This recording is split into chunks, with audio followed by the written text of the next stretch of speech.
ತುಮುಲ್ ಚುನಾವಣಾ ರಿಸಲ್ಟ್ ಗೃಹ ಸಚಿವ ಪರಮೇಶ್ವರ್ಗೆ ಮುಖಭಂಗ. ಕಳೆದ ಕೆಲ ತಿಂಗಳಿನಿಂದ ತೀವ್ರ ಕುತೂಹಲಕ್ಕೆ ಕಾರಣವಾಗಿದ್ದ ತುಮುಲ್ ಎಲೆಕ್ಷನ್ ರಿಸಲ್ಟ್ ಹೊರಬಿದ್ದಿದ್ದು ಉಸ್ತುವಾರಿ ಸಚಿವ ಡಾ ಜಿ ಪರಮೇಶ್ವರ್ಗೆ ತೀವ್ರ ಮುಖಭಂಗವಾಗಿದೆ.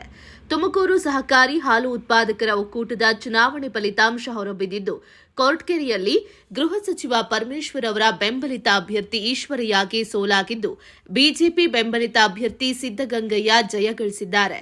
ಇನ್ನು ಮಧುಗಿರಿಯಲ್ಲಿ ಸಚಿವ ರಾಜಣ್ಣ ಬೆಂಬಲಿತ ಅಭ್ಯರ್ಥಿ ಭರ್ಜರಿ ಗೆಲುವು ಸಾಧಿಸಿದ್ದಾರೆ. ಚಿಕ್ಕನಾಯಕನಹಳ್ಳಿಯಲ್ಲಿ ಮಾಧುಸ್ವಾಮಿ ಬೆಂಬಲಿಗ ಅಭ್ಯರ್ಥಿ ಭರ್ಜರಿ ಜಯ ಸಿಕ್ಕಿದ್ದು 82 ಮತ ಪಡೆದು ಬುಳ್ಳೇನಹಳ್ಳಿ ಪ್ರಕಾಶ್ ಜಯಭೇರಿಯಾಗಿದ್ದಾರೆ.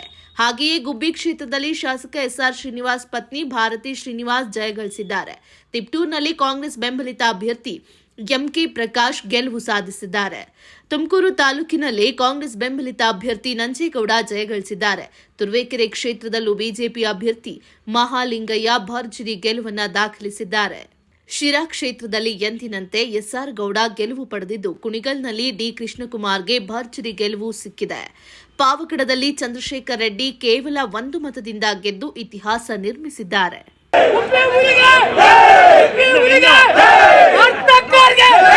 ಅರ್ಥ